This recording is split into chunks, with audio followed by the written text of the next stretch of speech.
Good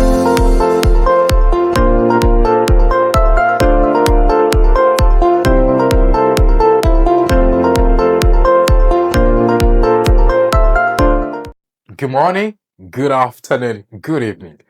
Ladies and gentlemen, this is Learn English with Bonaj. Ni kuri iga icyongereza na Bonaj. Today we are going to learn vocabulary. Uyu munsi tugiye gufata umwanya twige inyunguramagambo. When you want to speak English, it is better that you get to know vocabulary that you will use. Niba ushaka kuvuga icyongereza, ni byiza ko wamenya amagambo wakwifashisha ku buryo mugiye kuvuga atari ngombwa ngo utekereze ijambo ugiye gukoresha. Are you ready? If you are, let's dive into the lesson and learn these words. Reka twinjire muri somo twige amagambo. Tukibutse yuko igitabo tugiye kuba dukoresha ni igitabo cy'inyunguramagambo cya paje zirenga 200 cyagufasha kuzamura urwego rwawe rw'icyongereza. Niba mugiye kuvuga icyongereza amagambo akubana makeya, wakwifashisha iki gitabo. This is the book that you can use. Iki ni igitabo wakifashisha English and Kinyarwanda Dictionary. Igitabo cy'inyunguramagambo z'icyongereza ndetse n'ikinyarwanda. Alright, get this book if you want to improve your vocabulary. Niba ushaka kuzamura inyunguramagambo zawe, niba mugiye uri kuvuga amagambo akubana makeya, this is a book for you. Iki ni igitabo cyagufasha gukemura icyo kibazo. Now, let's dive into the lesson of today. Let's do this. Headache, headache, kuribwa umutwe. Seldom, seldom, gake. Decide, decide, gufata umwanzuro. Believe, believe, kwizera. Realize, realize, kubona ko. Reason, reason, impamvu. Recognize, recognize, kumenya icyo wigeze kubona. Giraffe, giraffe, twiga. Expose, expose, kugaragaza.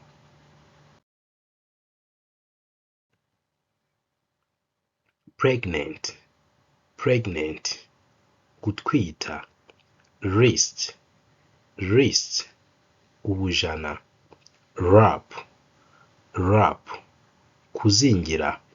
Wound, wound, igisebe. Green beans, green beans, imiteja. Survive, survive, kurokoka. Lose, lose, kijegajega.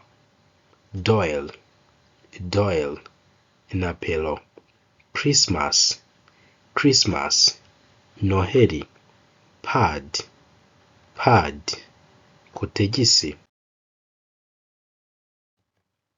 Paddle, paddle, kugasa. Zenith, zenith, amanywa akambye. Zeal, zeal, umuhati. Playmaker, playmaker, rutahizamu. Goalkeeper, goalkeeper, zamu. Rotten, rotten, kiboze. Sabbath, Sabbath, isabato. Tornado, tornado, serwakira. Scabies, scabies, shishikara. Intense, intense, gikaze.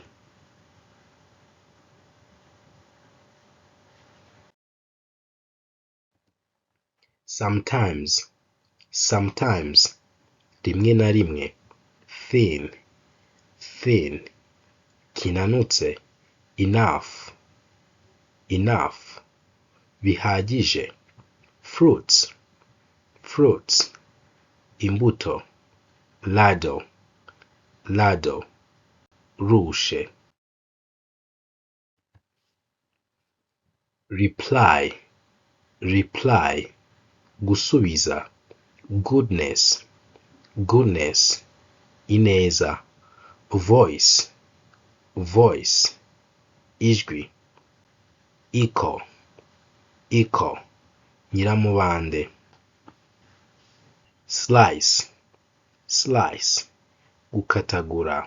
Kimwe mu bintu byagufasha kuvuga icyongereza ndetse bitakugoye ni ukumenya interuro zitandukanye zikoreshwa mu buzima busanzwe.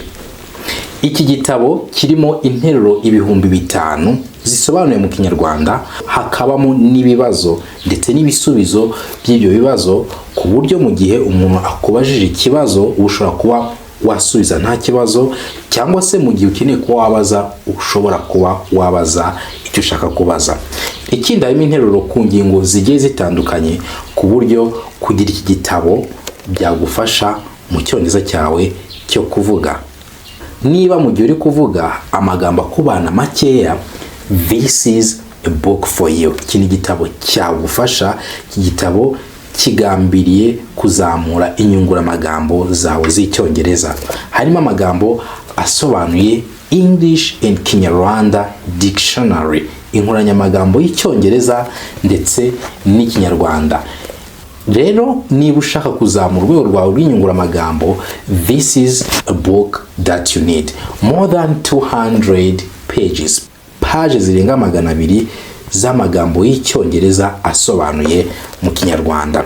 This book can help you to improve your vocabulary. Iki gitabo cyagufasha kongera inyunguramagambo zawe. Igihe cyose turi gusobanura ibikorwa, dukenera gukoresha inshinga. Okay? Iki gitabo kirimo regular verbs, inshinga zikurikiza amategeko, irregular verbs, inshinga zidakurikiza amategeko. Kuri buri nshinga tukaguha urugero, okay, ku buryo uramenya inshinga ukaba ushobora no kuba wayikoresha. Ikindi nanone harimo ibihe 12, ibihe 12 by'icyongereza bisobanuye, ku buryo mu gihe umaze gusoma iki gitabo uba ushobora kuba wakoresha inshinga nta kibazo. Inshinga nicyo gice cy'ingenzi mu nteruro, kuko aba ari nk'umutima w'interuro.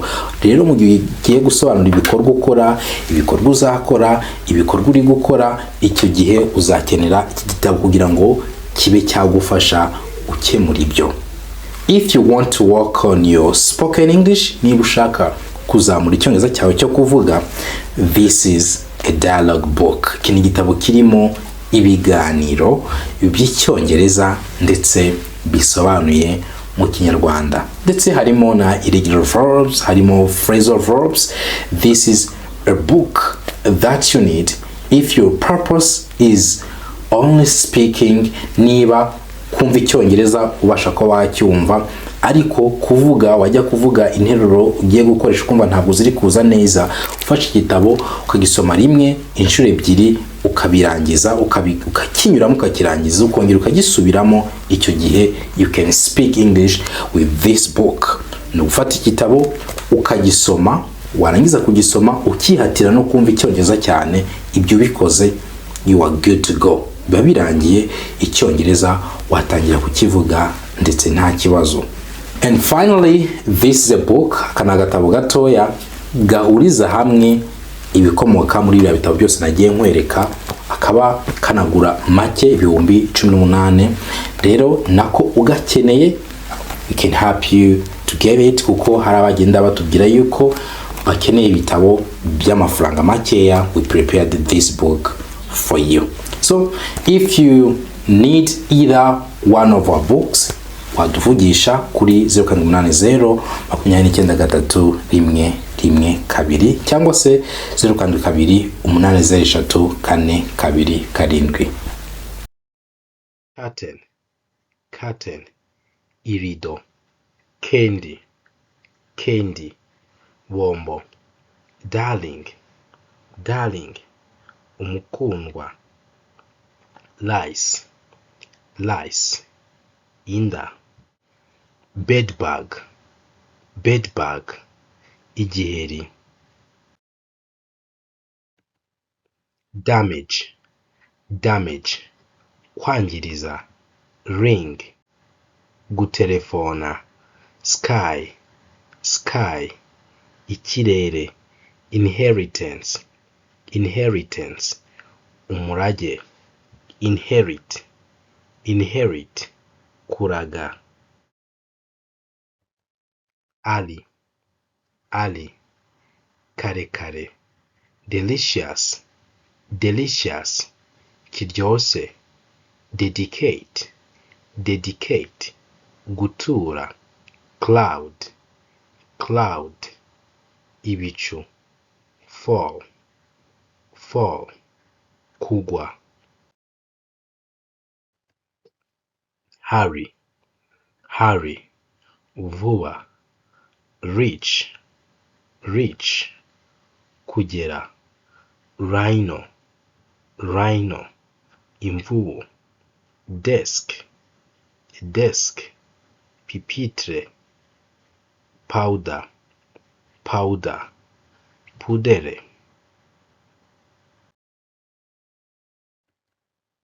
decay, decay, kubora, barren, barren, ingumba, pumpkin, pumpkin, igihaza, chief, chief, umuyobozi cyangwa shefu, drunkard, drunkard, umusinzi,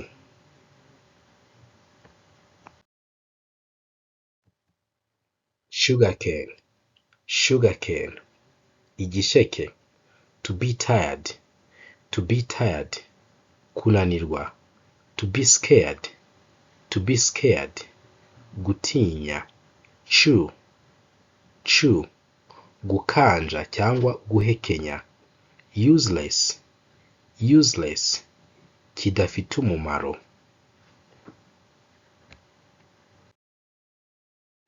firstborn, firstborn, imfura, brush, brush, uburoso, itchness, itchness, uburyaryate, adultery, adultery, ubusambanyi, ugly, ugly, mubi,